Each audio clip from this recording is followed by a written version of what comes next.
Bonjour à tous, ravi de vous retrouver sur la place du Palais Princier pour une journée d'importance, baignée sous un déjà chaud soleil d'automne. Magnifique journée pour célébrer ce 19 novembre, tous ensemble, moment de communion, puisqu'on se souvient l'an dernier, Covid oblige, on a gardé les gestes barrières, vous voyez, nous portons un masque aujourd'hui, avec la recrudescence évidemment de cette pandémie.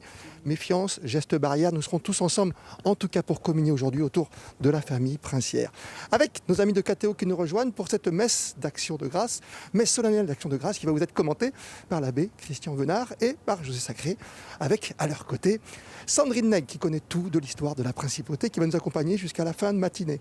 Tout pareil sur la place du Palais, juste après la messe et après votre journal sur Monaco Info, nous retrouverons celles qui vont recueillir vos réactions, vos impressions ici sur la place du Palais, à commencer par Vanessa Dessy, qui est tout près de Malizia, là-bas, près des remparts. Et puis de l'autre côté de la place, bien sûr, vous retrouverez avec plaisir Alexandra Pani. On est ravis d'être avec vous, c'est une journée particulière. Après l'an dernier, bien sûr, on avait tellement envie de se rassembler. Et la famille princière sera au balcon tout à l'heure pour recevoir les honneurs, juste après des grandes cérémonies. Mais sans plus tarder, la messe d'action de grâce, messe solennelle, commentée aujourd'hui par l'abbé Venard et par José Sacré.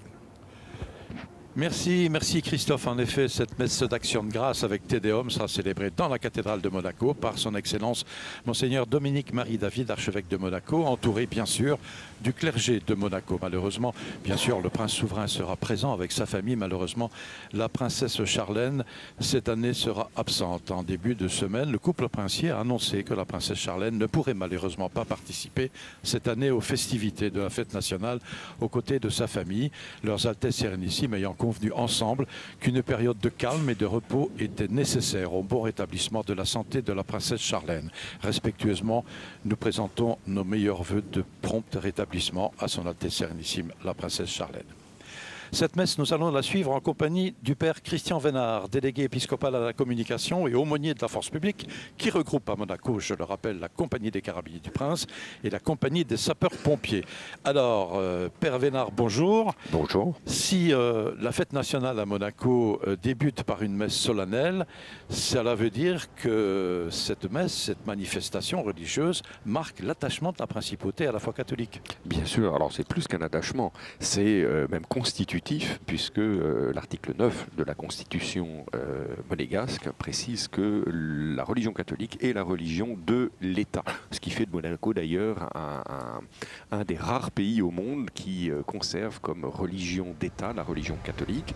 Et on peut noter que dès les origines, c'est-à-dire sous le prince Charles III au XIXe siècle, quand à la faveur des mouvements nationaux qui agitaient l'Europe, s'est créée cette fête nationale qui s'appelle aussi la fête du prince, et bien dès les origines, elle a été marquée dès la toute première fête du prince, fête nationale, par cette messe dite de Te Deum, cette messe d'action de grâce, qui est l'occasion pour toute la principauté de faire corps avec le prince et avec toute sa famille. Les personnalités les plus importantes de la principauté prennent peu à peu place dans la cathédrale, dans la nef de la cathédrale. Derrière, bien sûr, son Excellence, Monsieur Pierre Barthou, le ministre d'État. À ses côtés et derrière lui, les différents membres du gouvernement.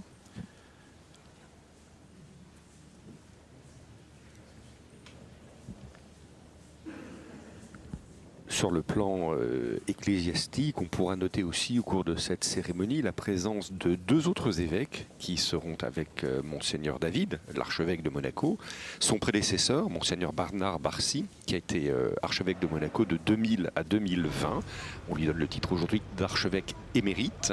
Et puis le nonce apostolique, qui est aussi un évêque, qui a été nommé par le pape François, c'est Monseigneur Antonio Arcari, qui est un Italien, qui réside à Rome en temps ordinaire et dans sa charge, il a aussi le fait d'être le nonce pour la principauté de Monaco. Quand il a été nommé en 2019, il arrivait du Costa Rica.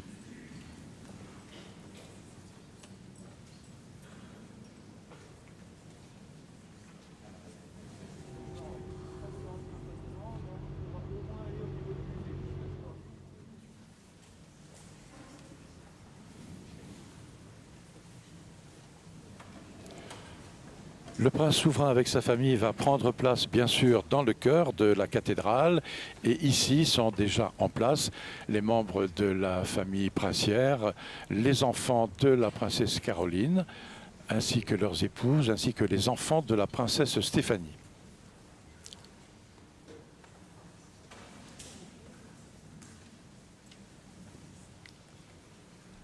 On pourra noter aussi alors des personnalités religieuses mais non catholiques qui nous rejoignent cette année, qui n'avaient pas pu venir l'an dernier avec les restrictions dues au Covid. Et alors donc nous aurons le chanoine David Roper qui est de l'église anglicane, le pasteur Richard Cadou de l'église protestante unie de France et le père orthodoxe grec Michael Selignotakis qui nous rejoignent. Et là, donc, on voit dans le chœur, sur cette image, tout de suite, on voyait les deux évêques que j'ai nommés tout à l'heure, qui sont déjà présents dans le chœur. Dans le transept Saint-Nicolas, la famille Wittstock, la famille de la princesse Charlène, est présente. Monsieur Sean Wittstock et son épouse, Monsieur Gareth Wittstock et son épouse, ainsi que Monsieur Sébastien Gattuso, qui est le conseiller privé de son Altesse Sérénissime, la princesse Charlène.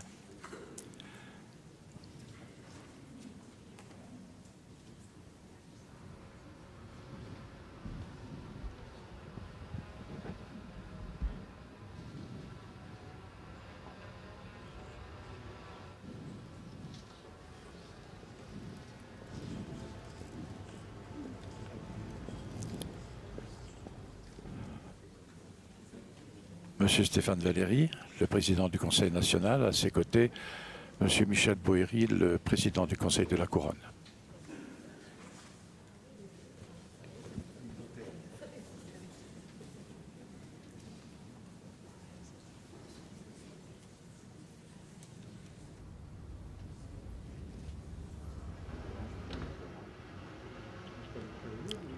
L'étendard princier. La cathédrale de Monaco, la belle cathédrale de Monaco qui est située sur le rocher à 2 pas du palais princier et du musée océanographique. La cathédrale de Monaco a été inaugurée le 12 novembre 1903 et consacrée le 11 juin 1911. La pierre de construction est celle de la Turbie qui a la propriété de blanchir sous la pluie. Le porphyre rouge et bleu vient d'Estérel, le verre et le granit viennent des Vosges. Le granit du chœur vient de Biella et le marbre de Carrare. À l'image, nous venons de voir... Voici l'arrivée de son Altesse Sérénissime, le prince souverain, qui va quitter le palais tout d'abord, à bord de sa voiture officielle pour rejoindre la cathédrale.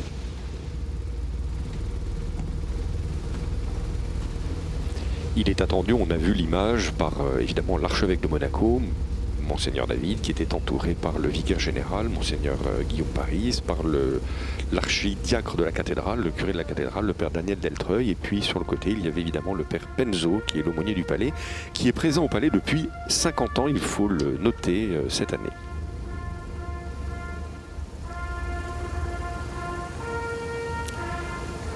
La sonnerie aux honneurs pour saluer le départ du cortège princier vers la cathédrale.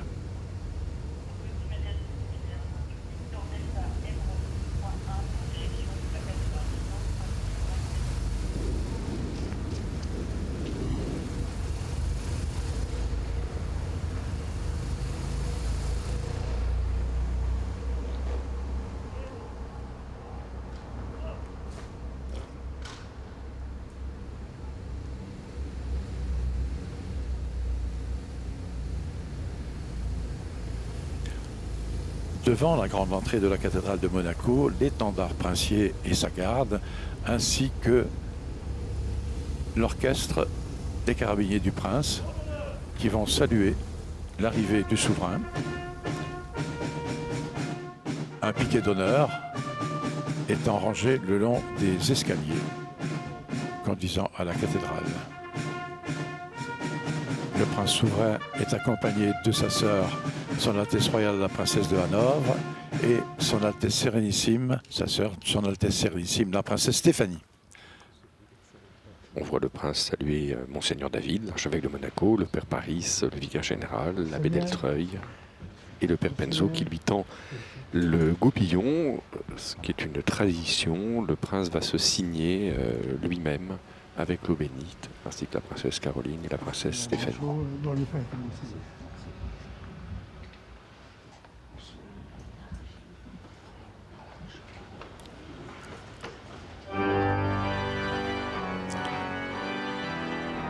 Le prince souverain et sa famille vont remonter l'allée centrale de la cathédrale où se trouvent toutes les personnalités de la principauté de Monaco, mais aussi des monégasques et des résidents, des paroissiens qui l'an dernier, malheureusement, en raison de la pandémie, n'ont pas pu assister à cette messe.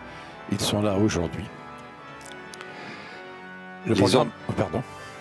Le programme musical de cette messe d'Action de grâce, célébrée à l'occasion de la fête nationale, sera interprété par la maîtrise de la cathédrale, les petits chanteurs de Monaco, avec un ensemble de musiciens de l'Orchestre Philharmonique de Monte-Carlo, sous la direction de Pierre Debat, maître de chapelle du Palais Princier et de la cathédrale de Monaco. À l'orgue de chœur, Jean-Cyril Candillet, au grand orgue de la cathédrale, Olivier Vernet, le titulaire. Seront interprétées des œuvres de Henri Carole, de Philippe Mazet et de Mozart, la messe brève en ré mineur Köchel 65 et le Te Deum en ut majeur Köchel 141, deux œuvres composées par Mozart à l'âge de 13 ans à Salzbourg.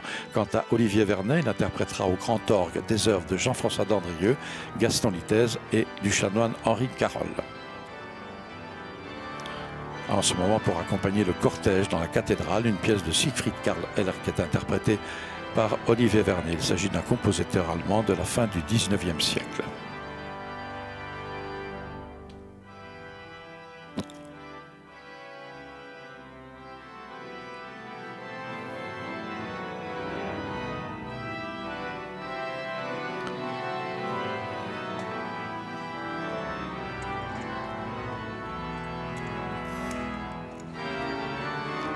Les ornements que porte Monseigneur David sont ceux qui lui ont été offerts par le gouvernement princier lors de sa consécration épiscopale le 8 mars 2020. Ils ont été créés par le célèbre artiste italien Filippo Sorcinelli pour la maison italienne Laos.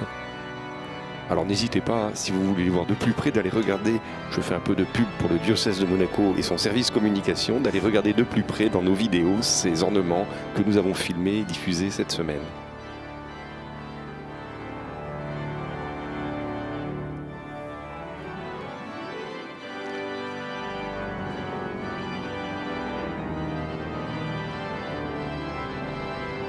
Le début de la messe est marqué, comme toutes les grands-messes solennelles dans la liturgie catholique, par des encensements. L'encens sont des résines très précieuses qui sont récoltées et que l'on fait brûler depuis la plus haute antiquité en l'honneur des divinités, en l'honneur du sacré. Et dans l'Église catholique, on réutilise ces coutumes très très anciennes, très antiques, pour manifester notre adoration. Et donc là, par exemple, on voit l'archevêque qui encense la croix. Il commence par la croix et ensuite par l'autel, qui est le lieu du sacrifice.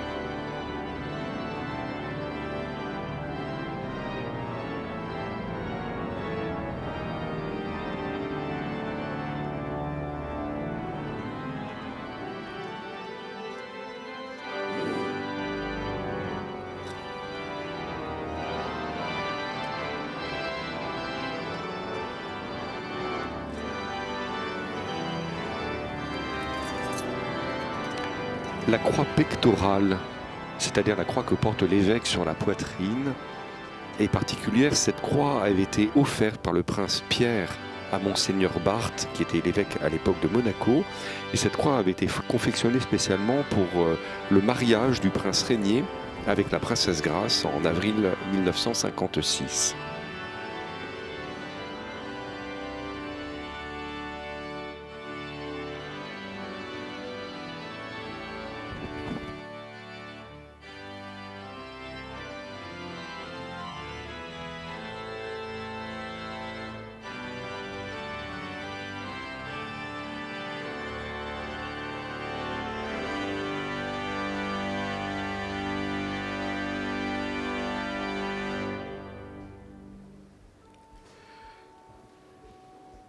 In nomine Patri et Filii et Spiritus Sancti.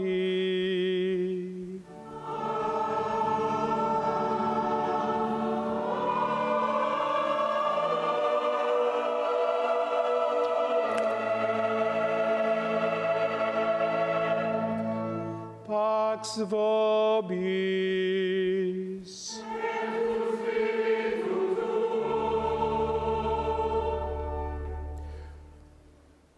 Au début de notre célébration, permettez-moi de donner la parole à son Excellence, Monseigneur Antonio Arcari, nonce apostolique pour la principauté de Monaco. J'ai l'honneur de lire le message que le Saint-Père adresse à votre Altesse Sérénissime et à tous les Monégasques à l'occasion de la fête nationale. À son Altesse Sérénissime Albert II, Prince souverain de Monaco. À l'occasion de la célébration de la fête nationale de la Principauté de Monaco, je tiens à adresser à votre Altesse toutes mes félicitations, ainsi que mes vœux les plus fervents de prospérité et de santé. Je demande au Seigneur pour chacun des habitants de la Principauté une charité évangélique qui ait à cœur le soin de nos frères les plus démunis, ainsi que la sauvegarde de notre maison commune, afin de sortir meilleurs de ce temps de crise.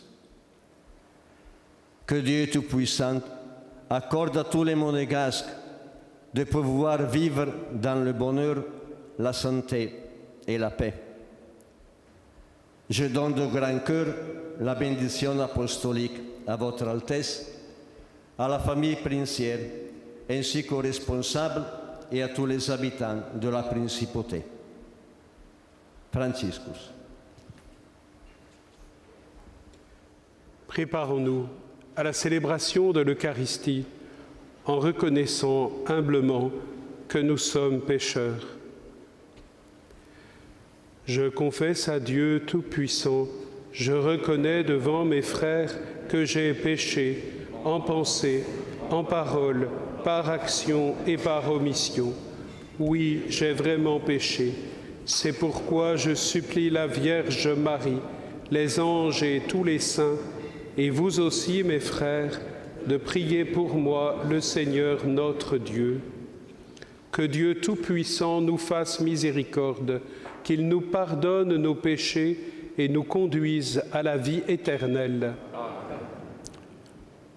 C'est maintenant le Kyrie de la messe brève en ré mineur de Mozart.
Prions le Seigneur.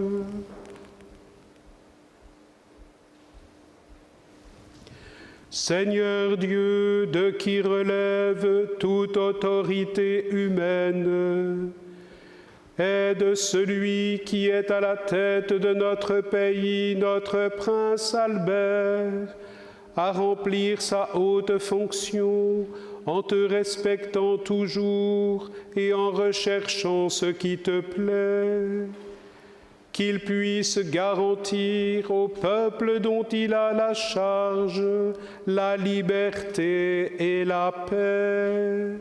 Par Jésus-Christ, ton Fils, notre Seigneur et notre Dieu, qui règne avec toi et le Saint-Esprit, maintenant et pour les siècles des siècles.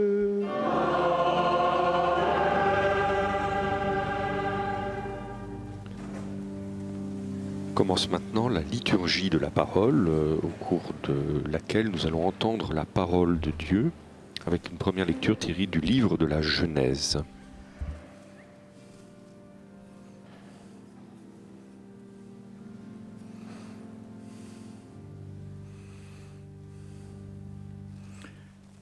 Lecture du livre de la Genèse. Au commencement, Dieu dit : faisons l'homme à notre image, selon notre ressemblance. Qu'il soit le maître des poissons de la mer, des oiseaux du ciel, des bestiaux, de toutes les bêtes sauvages et de toutes les bestioles qui vont et viennent sur la terre. Dieu créa l'homme à son image. À l'image de Dieu, il le créa. Il les créa hommes et femmes. Dieu les bénit et leur dit : soyez féconds et multipliez-vous, remplissez la terre et soumettez-la. Soyez les maîtres des poissons de la mer, des oiseaux du ciel et de tous les animaux qui vont et viennent sur la terre. Dieu dit encore : je vous donne toute plante qui porte sa semence sur toute la surface de la terre, et tout arbre dont le fruit porte sa semence. Telle sera votre nourriture. À tous les animaux de la terre, à tous les oiseaux du ciel, à tout ce qui va et vient sur la terre et qui a souffle de vie, je donne comme nourriture toute herbe verte. Et ce fut ainsi. Et Dieu vit tout ce qu'il avait fait. Et voici, cela était très bon. Il y eut un soir, il y eut un matin, 6e jour. Ainsi furent achevés le ciel et la terre, et tout leur déploiement. Le 7e jour, Dieu avait achevé l'œuvre qu'il avait faite. Il se reposa le 7e jour de toute l'œuvre qu'il avait faite. Et Dieu bénit le 7e jour. Il le sanctifia, puisque ce jour-là, il se reposa de toute l'œuvre de création qu'il avait faite. Parole du Seigneur.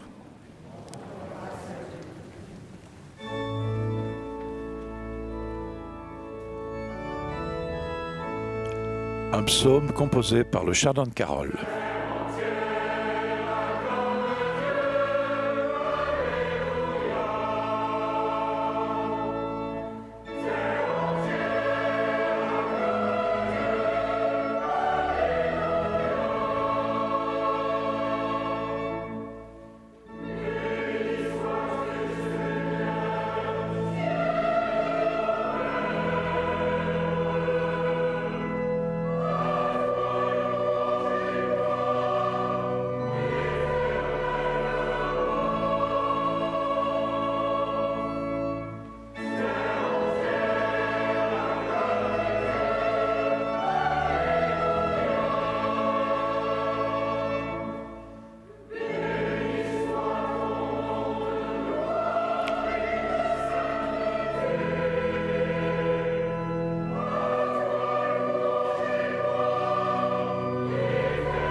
Le chant des psaumes nous rappelle que notre liturgie catholique plonge aussi ses racines dans la liturgie juive.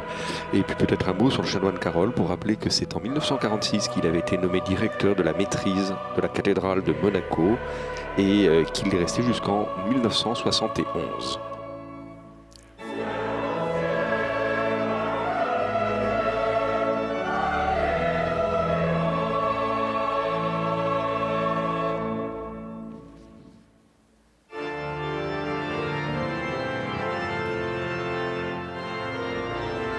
Vient le moment très solennel de la proclamation de l'Évangile. Donc on voit se former la procession.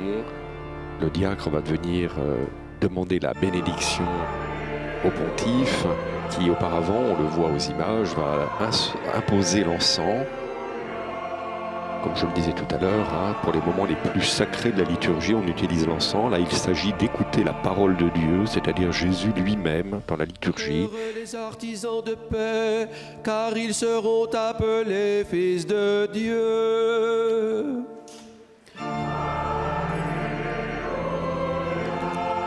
Nous allons entendre l'évangile selon saint Jean, qui est un des 4 évangiles canoniques du Nouveau Testament. La tradition chrétienne l'a depuis toujours attribué à l'un des disciples de Jésus, l'apôtre Jean, fils de Zébédée. Et tous les premiers pères de l'Église sont unanimes à affirmer que cet évangile est le dernier des 4 dans le temps qui a été rédigé par saint Jean. Et pendant très longtemps, il a été considéré comme un évangile plus théologique qu'historique, alors que les dernières recherches scientifiques concluraient plutôt en sens contraire, c'est-à-dire à l'historicité des faits relatés par l'évangile de saint Jean. On voit le diacre qui se saisit de l'évangéliaire richement orné pour montrer toute l'attention que l'Église porte à cette parole de Dieu, qui est vraiment une parole. Nous ne sommes pas une religion du livre, nous sommes une religion de la parole, de cette parole qui va maintenant être proclamée solennellement par le diacre, et on verra à la fin l'archevêque bénir l'assemblée avec l'évangéliaire qui vient d'être posé sur l'ambon.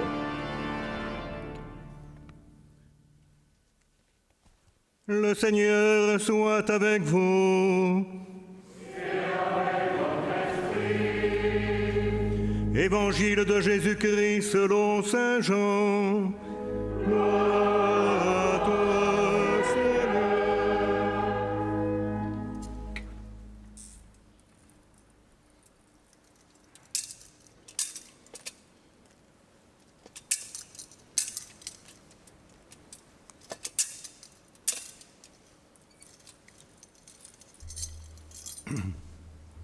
En ce temps-là, Jésus disait à ses disciples : « Comme le Père m'a aimé, moi aussi je vous ai aimé.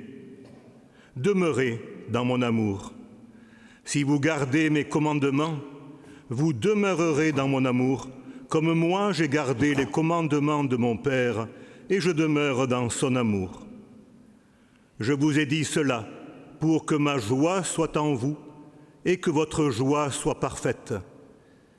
Mon commandement le voici, aimez-vous les uns les autres comme je vous ai aimés.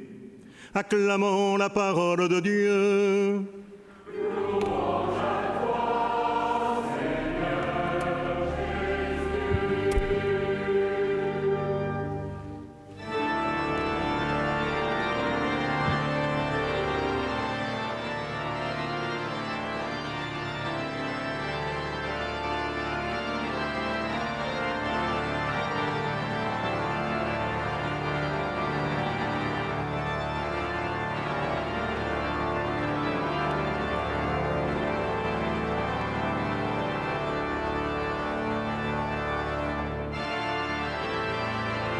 Vient maintenant le temps de l'homélie qui va être prononcée par Monseigneur David, archevêque de Monaco. L'homélie est un temps d'actualisation de la parole de Dieu que nous avons entendue. C'est un vrai moment liturgique dans notre foi.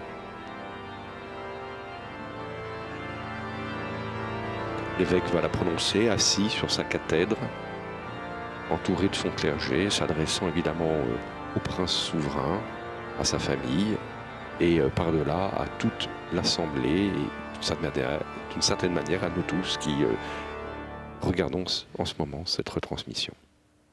Monseigneur, Altesse, Excellences, Mesdames et Messieurs, chers frères et sœurs, nous voici donc rassemblés pour ce rendez-vous annuel qui exprime si bien notre attachement à notre prince souverain, à sa famille, à notre pays. Un rendez-vous attendu, désiré, préparé avec soin. Un rendez-vous que nous voulons accueillir avec reconnaissance et célébrer avec tout notre enthousiasme, avec toute notre foi. Nous le savons, nous sommes une petite portion d'humanité heureuse et fière de son identité, attachée à son histoire, à son patrimoine, à ses valeurs. Et en ce jour de fête, nous sommes rassemblés, heureux de ce que nous avons reçu, de ce que nous sommes et de ce que nous voulons vivre. Alors dites-moi, s'agirait-il donc finalement d'une auto-célébration ou la principauté d'un regard rapide et superficiel sur elle-même se congratulerait pour reprendre son chemin demain comme si de rien n'était, puisqu'on a toujours fait comme ça? Au mois de juillet dernier, lors de sa visite mémorable à Monaco, le cardinal secrétaire d'État Pietro Parolin nous rappelait, au nom du Saint-Père, que notre identité est d'abord et avant tout une responsabilité, une vocation. Cette vocation ne serait-elle pas de témoigner dans le monde qui est le nôtre, de témoigner que, pour reprendre l'expression célèbre de Pascal, l'homme passe infiniment l'homme, si bien que cela seul qui nous dépasse est capable de nous combler. Seul ce qui passe notre mesure est véritablement à notre mesure. Chers amis, nous aimons regarder notre terre de Monaco, notre belle terre de Monaco, et nous la recevons encore aujourd'hui comme un bien précieux, comme un lieu d'enracinement et de croissance, comme un lieu où faire fructifier nos innombrables talents et porter du fruit pour le bien de tous. Nous aimons également regarder la mer, nous réjouir des trésors qu'elle porte, nous soucier de son futur et de la manière dont nous pouvons en prendre soin. Mais regardons-nous encore le ciel.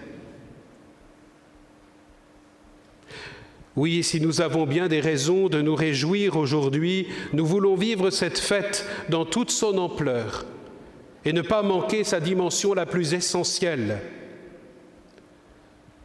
Comme le dit le pape François, quand Dieu manque dans une société, la prospérité est inévitablement accompagnée d'une pauvreté spirituelle terrible. Tous, qui que nous soyons, pouvons, nous le savons bien, sauver les apparences, la réputation, tout en laissant le vide s'installer à l'intérieur. Et parmi les questions les plus essentielles qui traversent notre intérieur, demeure toujours la question de notre origine, dans le fond, d'où venons-nous, et la question de notre destination ultime.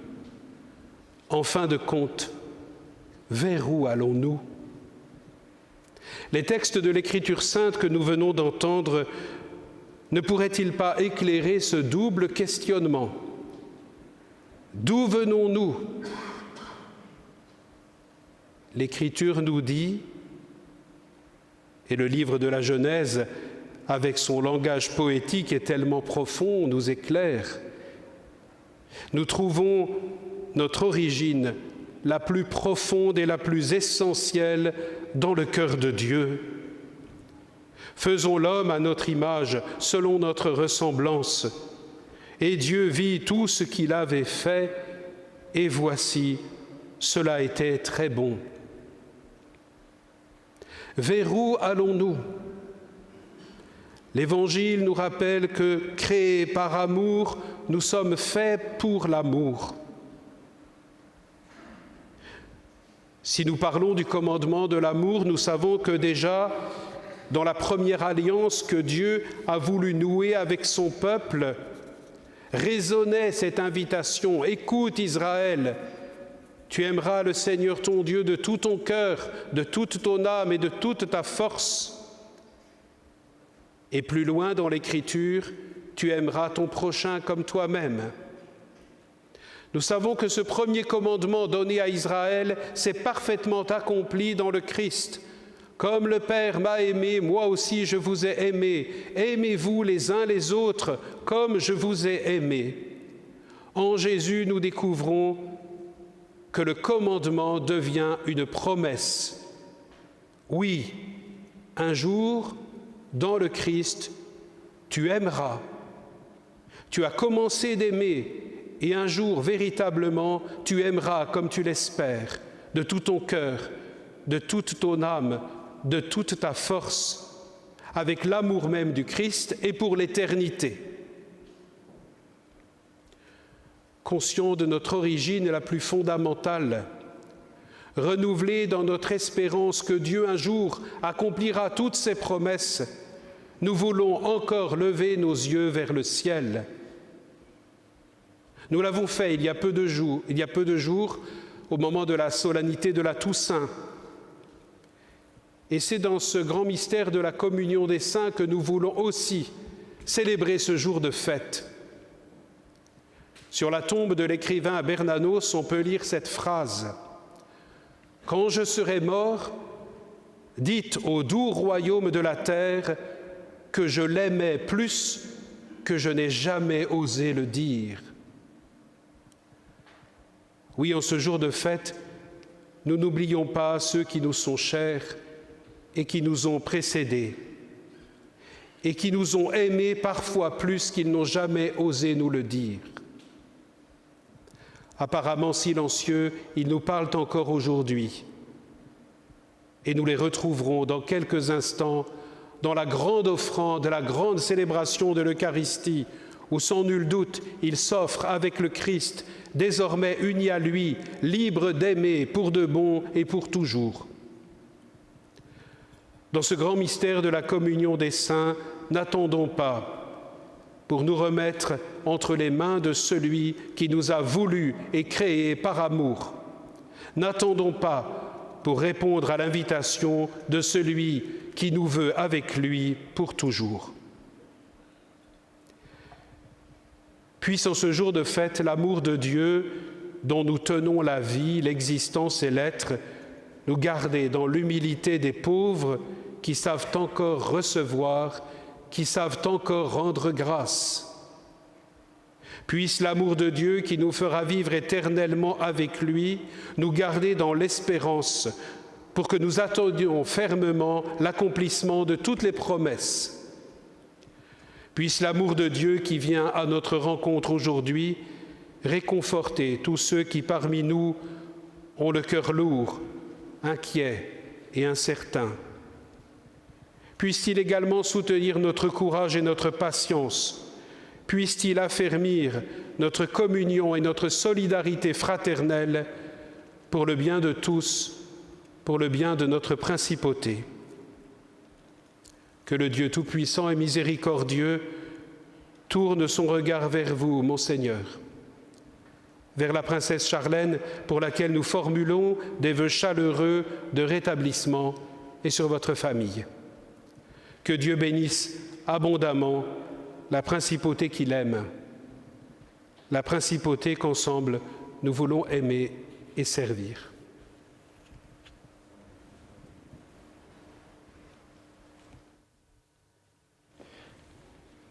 Le Monseigneur David, en citant le pape, a rappelé quand Dieu manque dans une société, la prospérité est inévitablement accompagnée d'une pauvreté spirituelle terrible.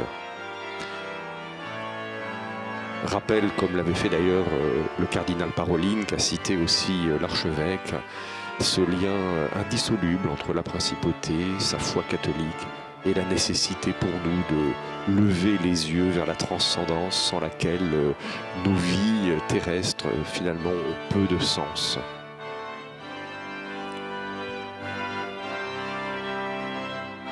C'est l'offertoire de Jean-François Dandrieux, offertoire en ré, qu'interprète en ce moment au grand orgue de la cathédrale Olivier Vernet.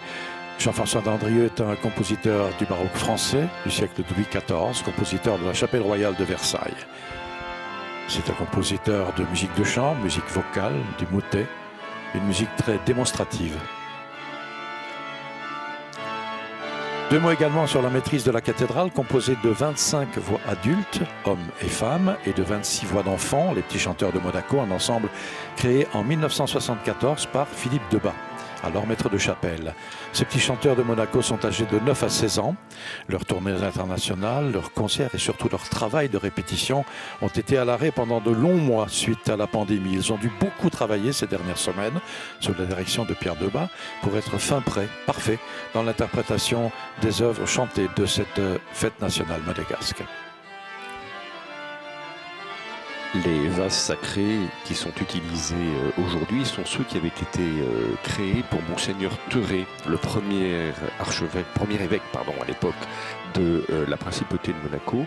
Ils sont l'œuvre de Thomas-Joseph Armand Calliat, un des plus célèbres orfèvres français au XIXe siècle, en particulier sous le règne de l'empereur Napoléon III, qui a cherché avec un art nouveau, avec l'emploi d'ivoire, des mots translucides, et il a une œuvre qui se caractérise par l'excellence de sa facture et la grande originalité de l'œuvre de cet orfèvre et sa portée spirituelle. Il a voulu faire passer le message chrétien à travers les pièces d'orfèvrerie qu'il crée. On voit l'évêque qui présente les oblats, le pain et le vin qui vont devenir, par la force des sacrements, dans le mystère de la foi, le corps réel, le sang réel de notre Seigneur Jésus. Et pour nous, chrétiens, cet offertoire, c'est l'occasion de présenter chacune de nos vies sur la patène, dans le calice, chacune de nos pauvres vies, de les mettre tout entières entre les mains du Seigneur. Et aujourd'hui, tout spécialement, la vie de tous ceux, toutes celles qui sont ici en principauté, qui y vivent, monégasques, résidents, touristes.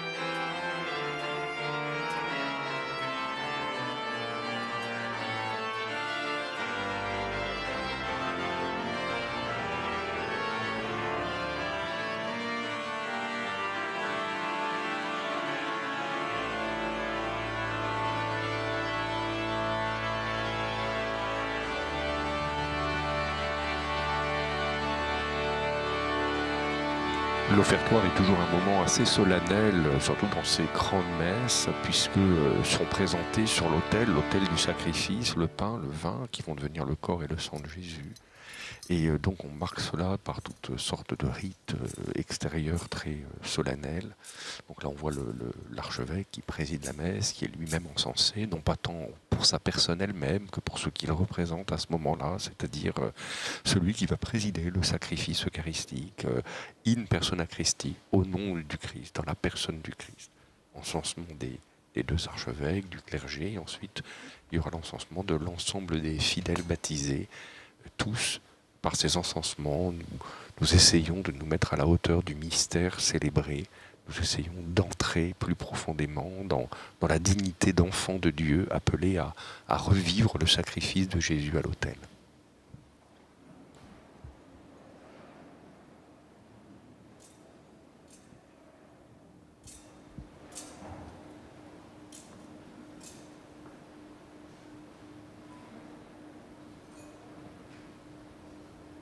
Après l'encensement, l'évêque dira la prière d'offertoire, qui sera suivie ensuite par une prière très importante qu'on appelle la préface, qui donne un peu la tonalité de cette partie dans laquelle nous entrons, qui est la liturgie eucharistique, avec la prière eucharistique, mais qui débute véritablement avec ce chant de la préface, qui se conclura lui-même par le chant du Sanctus.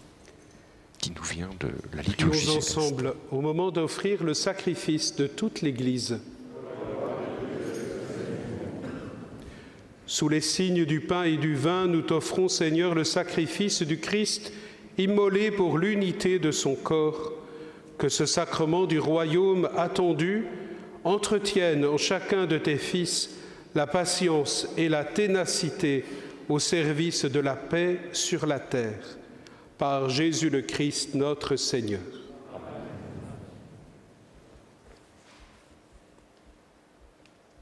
Le Seigneur soit avec vous. Élevons notre cœur. Rendons grâce au Seigneur notre Dieu.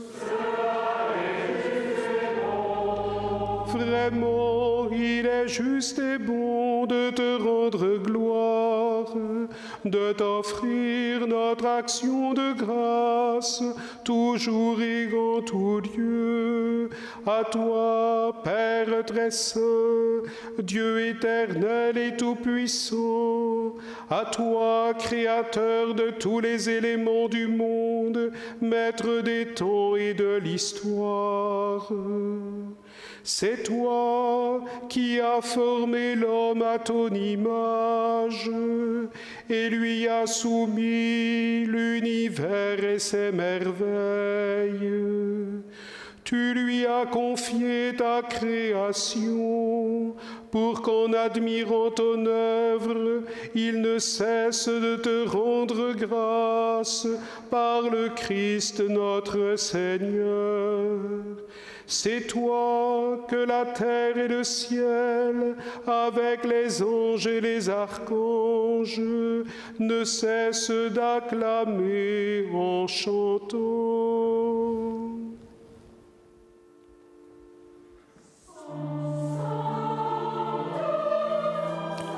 Le Sanctus de la messe brève en ré mineur de Mozart, composé pour l'ouverture du carême de la cathédrale de Salzbourg en 1769.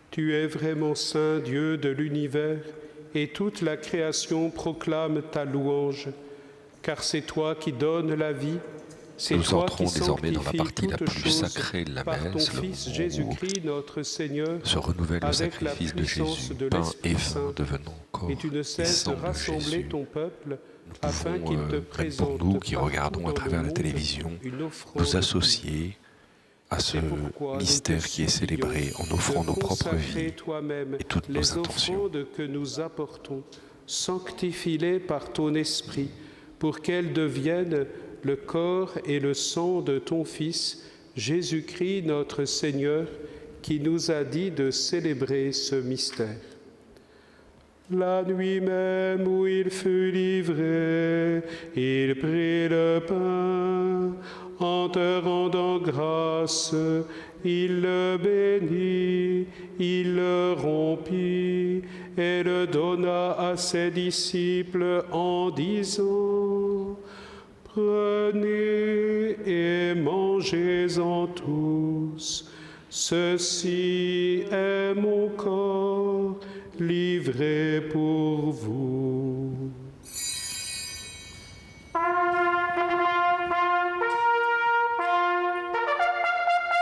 Jésus hostie, nous t'adorons, nous t'aimons, nous t'offrons nos vies.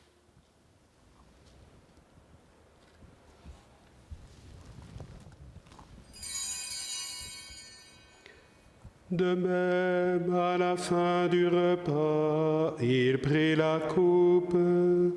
En te rendant grâce, il la bénit et la donna à ses disciples en disant: Prenez et buvez-en tous, car ceci est la coupe de mon sang, le sang de l'alliance nouvelle et éternelle, qui sera versé pour vous et pour la multitude en rémission des péchés. Vous ferez cela en mémoire de moi. Ô vrai sang de Jésus, viens couler en nous, viens nous purifier, viens nous renouveler.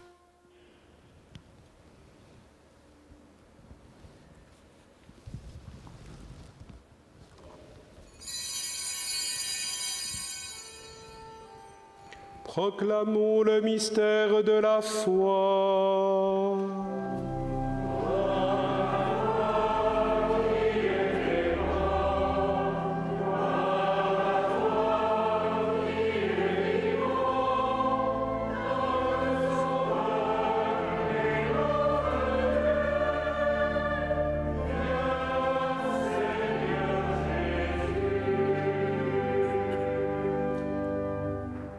En faisant mémoire de ton Fils, de sa passion qui nous sauve, de sa glorieuse résurrection et de son ascension dans le ciel, alors que nous attendons son dernier avènement, nous présentons cette offrande vivante et sainte pour te rendre grâce.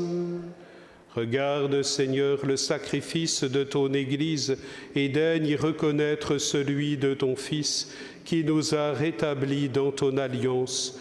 Quand nous serons nourris de son corps et de son sang et remplis de l'Esprit Saint, accorde-nous d'être un seul corps et un seul esprit dans le Christ.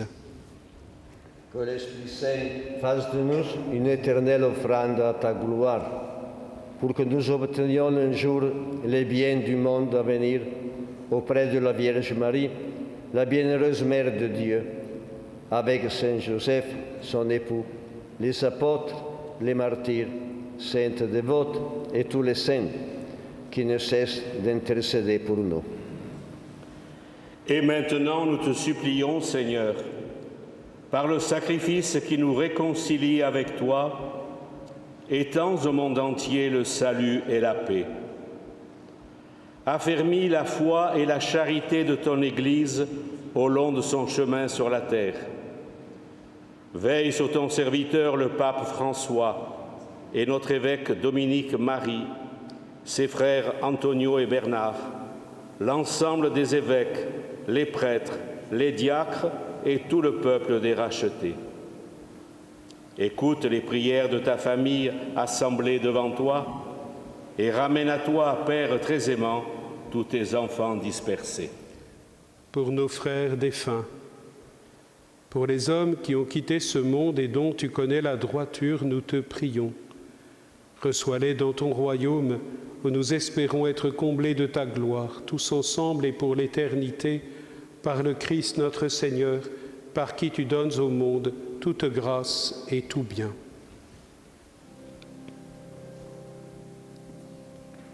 Par lui, avec lui et en lui. C'est le chant de la doxologie qui nous rappelle que tout le sens de la messe est d'abord et avant tout une hymne de gloire, un culte rendu à la gloire de Dieu lui-même et d'une certaine manière par lui-même à travers nos pauvres voix, nos pauvres mains, par tout ce que nous sommes. Et toute gloire pour les siècles des siècles.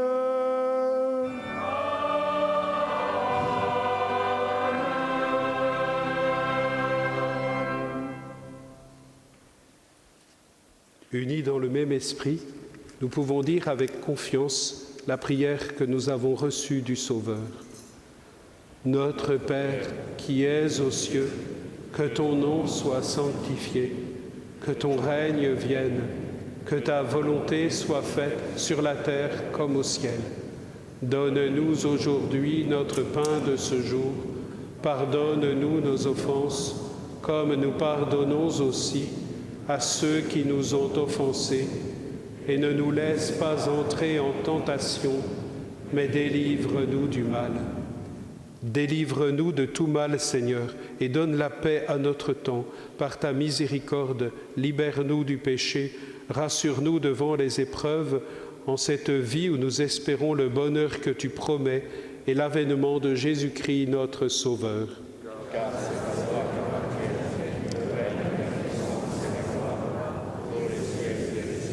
Seigneur Jésus-Christ, tu as dit à tes apôtres, « Je vous laisse la paix, je vous donne ma paix. » Ne regarde pas nos péchés, mais la foi de ton Église. Pour que ta volonté s'accomplisse, donne-lui toujours cette paix et conduis-la vers l'unité parfaite, toi qui règnes pour les siècles des siècles. Amen. Que la paix du Seigneur soit toujours avec vous. Et avec votre esprit.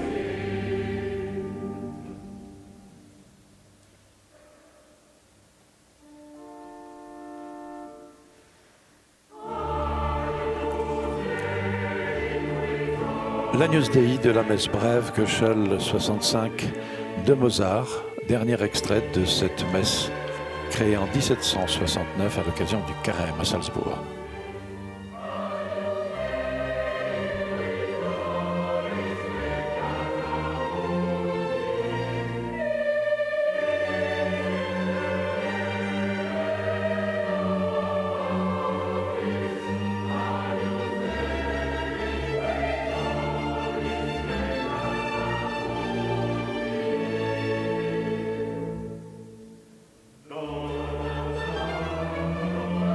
C'est le chant liturgiquement qui accompagne la fraction du pain qui a été consacré du corps de Jésus. Et il vient d'une citation de Jean le Baptiste qui vit Jésus venant à lui et qui dit « Voici l'agneau de Dieu ».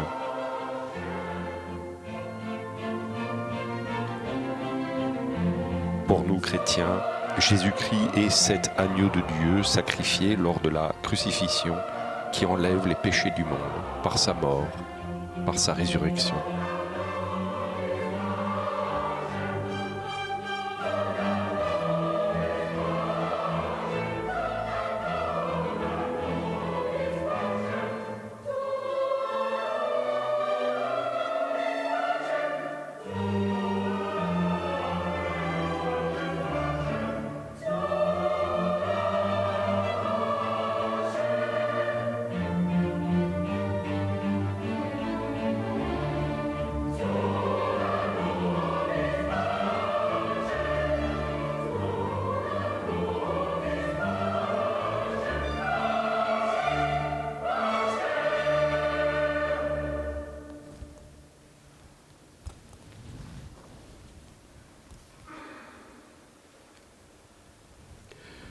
Heureux les invités au repas du Seigneur. Voici l'agneau de Dieu qui enlève le péché du monde. Seigneur, je ne suis pas digne de te recevoir, mais dis seulement une parole et je serai guéri.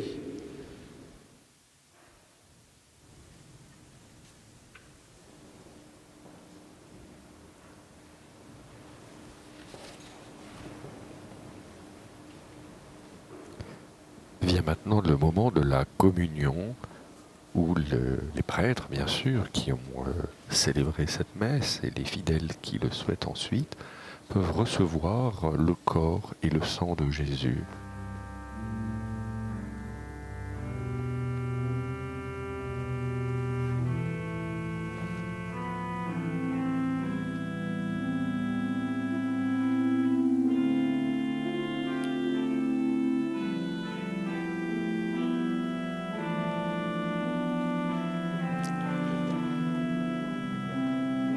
Ce 19 novembre 2021, jour de fête nationale, marque aussi le 10e anniversaire du grand orgue de la cathédrale de Monaco.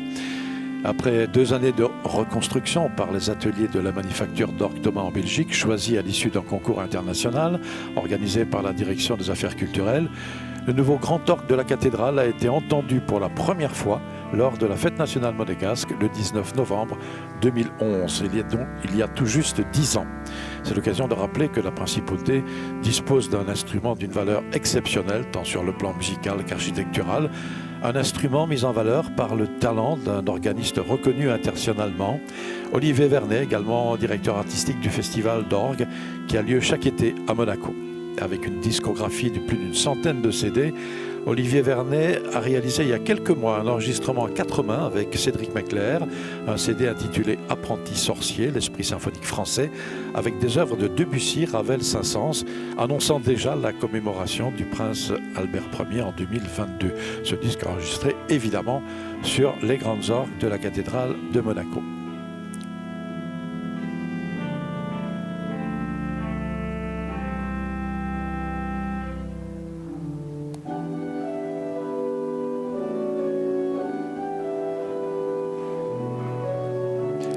À l'entrée de la cathédrale de Monaco, à droite, se trouve la chapelle des reliques de Sainte Dévote. Sainte Dévote, la patronne de la famille princière, de la principauté et du diocèse de Monaco. Les mosaïques de l'autel rappellent l'histoire de la sainte, dont la fête est célébrée le 27 janvier. Le 27 janvier qui était jadis le jour de la fête nationale monégasque, cela jusqu'en 1857, lorsque le prince Charles III fit de sa fête, de Charles III, de Saint-Charles, la fête nationale monégasque était le 4 novembre.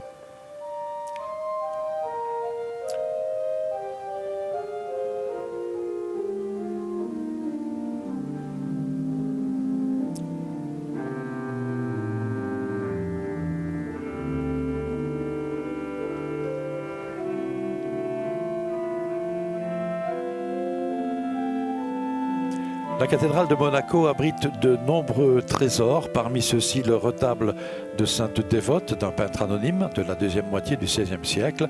Ce retable a été offert par Isabelle Grimaldi, épouse du prince Honoré Ier.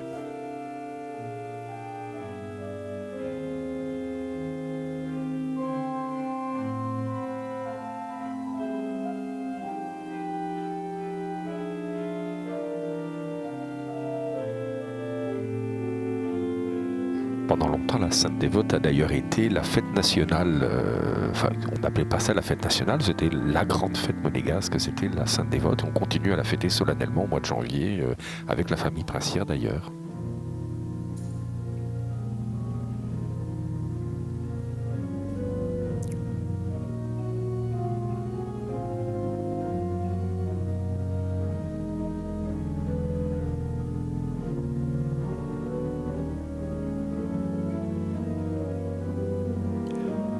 Autre chef-d'œuvre de la cathédrale, le retable de Saint-Nicolas, chef-d'œuvre du grand peintre Louis Bréa, réalisé en 1500.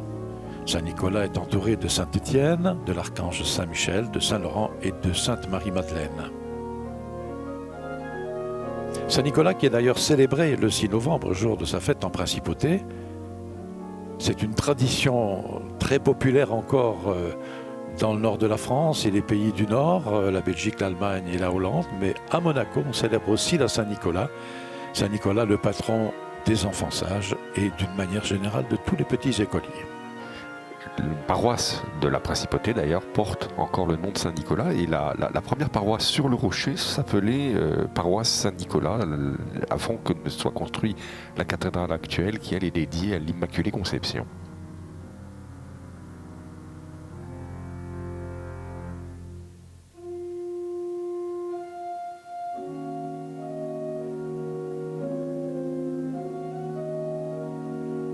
Comme chaque année à l'occasion de la fête nationale monégasque, la décoration florale de la cathédrale a été imaginée et réalisée avec talent et passion par les dames du Garden Club. Les couleurs rouges et blanches ont été évidemment privilégiées. Ce sont les couleurs du drapeau de la principauté. Les dames du Garden Club ont choisi cette année des roses blanches Avalanche, des roses rouges Grand Prix, des hortensias blancs et le feuillage en érable du Japon. Avec en vedette des bouquets de fleurs, le plus souvent de roses en masse, qui ressortent de grands vases transparents contenant beaucoup d'eau.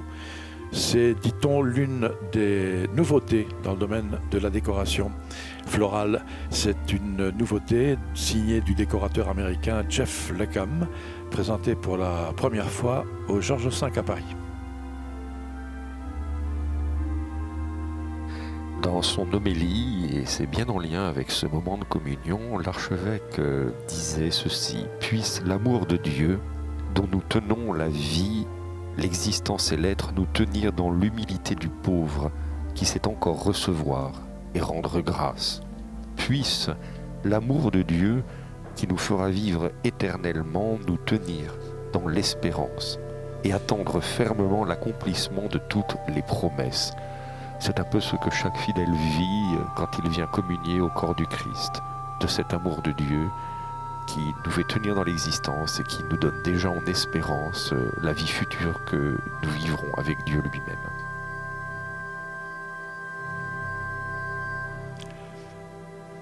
Olivier Vernet qui interprète Lyde de Gaston Litez, un compositeur contemporain mort en 1991.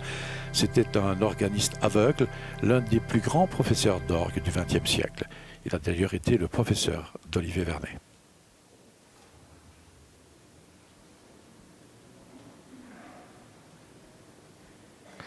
Avant le chant du Te Deum, l'évêque va prier, dire la prière dite de post-communion.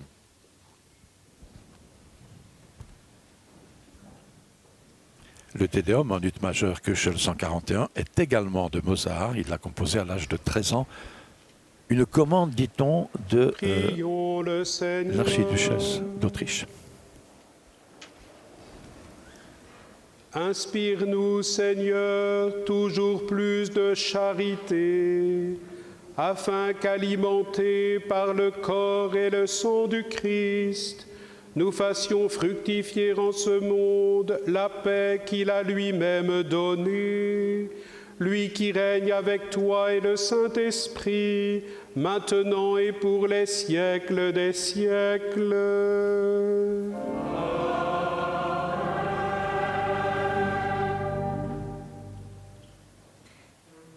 Après le Te Deum, nous entendrons la prière pour le prince.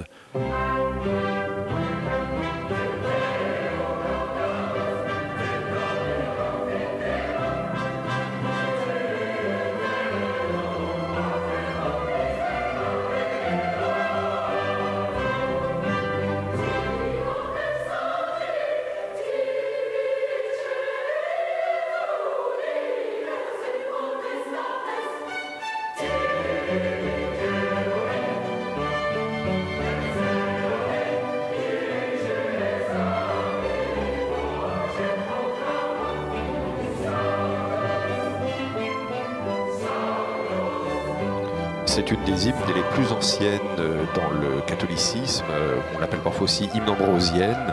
Elle date probablement du IVe siècle et une pieuse légende l'attribue à des saints qui l'auraient chanté pendant le baptême de saint Augustin lui-même.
La prière pour le prince.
En toi, Seigneur, j'ai mis mon espérance, que je ne sois jamais confondu. Ainsi se termine.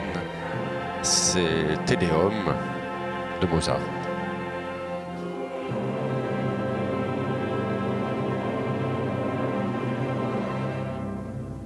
Et maintenant, l'émouvante prière pour le prince.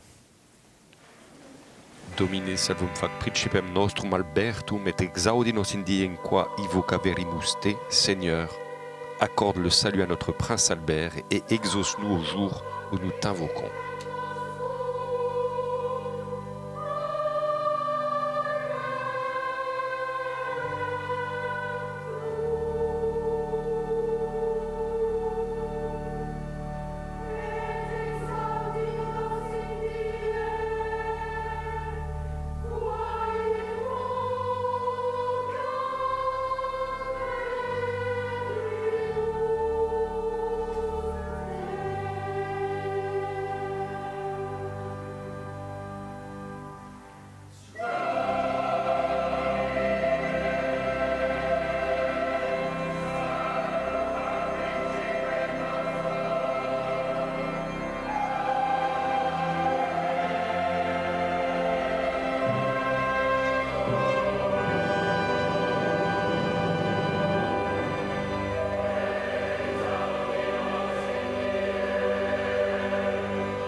Prions le Seigneur. Dieu à qui tout homme doit obéissance, aide le prince Albert qui est à la tête de notre pays à remplir sa mission dans le respect de ta loi, qu'il travaille à ton œuvre en ce monde et puisse garantir au peuple dont il a la charge la liberté et la paix. Par Jésus le Christ, notre Seigneur.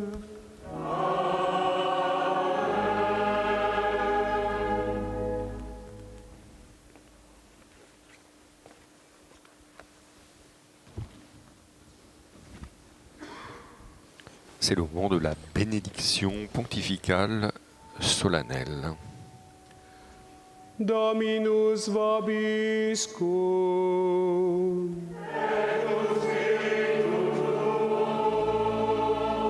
Sit nomen Domini benedictum.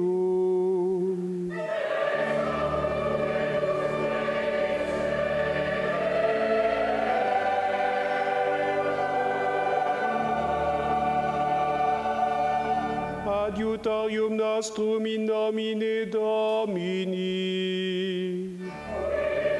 Notre salut est dans le nom du Seigneur.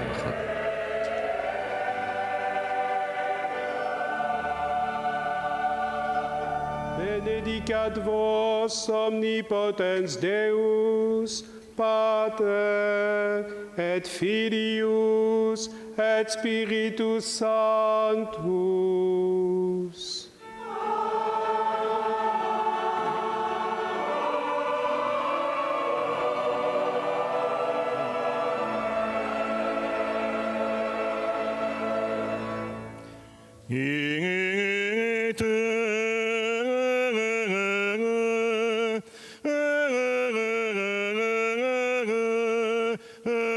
C'est le diacre qui chante l'Ite Missa Est. Ainsi, la messe est finie, pourrait-on dire, auquel le peuple répond « Deo gratias », que toute grâce soit rendue à Dieu.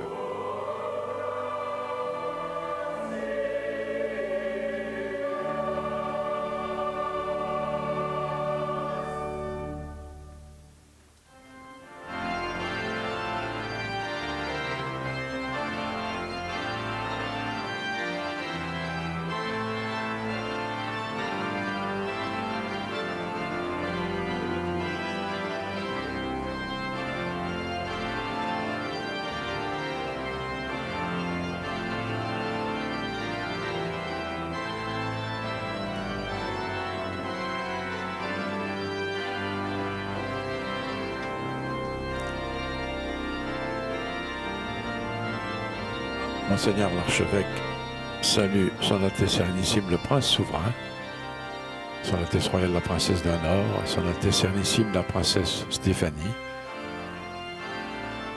qui avec leur famille vont maintenant traverser l'allée centrale de la cathédrale pour rejoindre le palais princier où aura lieu la suite des manifestations de cette fête nationale monégasque. Une prise d'armes avec un défilé, également une remise de décorations et de galons par le prince souverain. Pour cette sortie de la cathédrale, Olivier Vernet joue au grand orgue la marche solennelle d'Henri Carole, dont nous avons déjà parlé tout à l'heure, un grand compositeur, maître de chapelle de la cathédrale, auteur d'un répertoire important pour la cathédrale de Monaco. Cette marche solennelle est l'une des œuvres les plus célèbres. C'est une marche joyeuse, brillante et, je l'ai dit, solennelle, qui convient tout à fait pour la fête nationale monégasque.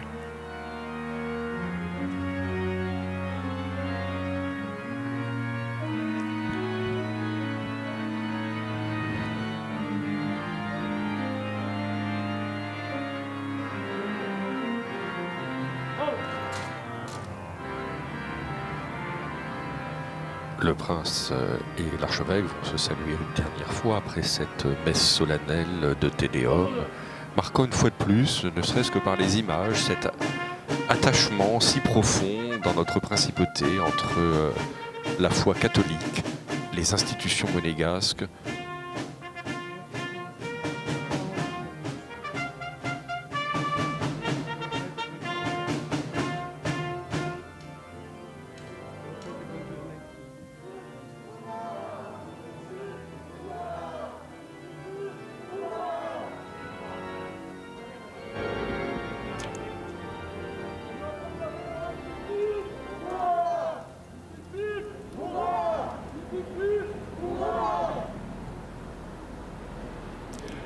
Père Vénard, merci de nous avoir accompagnés durant cette cérémonie solennelle et Te Deum d'Action de Grâce pour la fête nationale monégasque.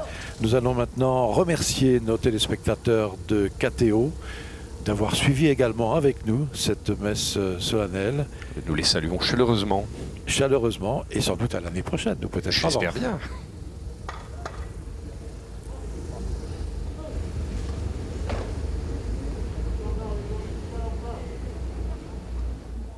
Nous nous retrouverons dans quelques minutes, cette fois sur la place du Palais et dans la cour d'honneur du Palais Princier pour les cérémonies officielles de remise de décorations et de galons, également le défilé et la prise d'armes, en présence toujours du prince souverain, de sa famille et de nombreuses personnalités monégasques. Nous nous retrouverons après le journal présenté par Émilie Rousseau.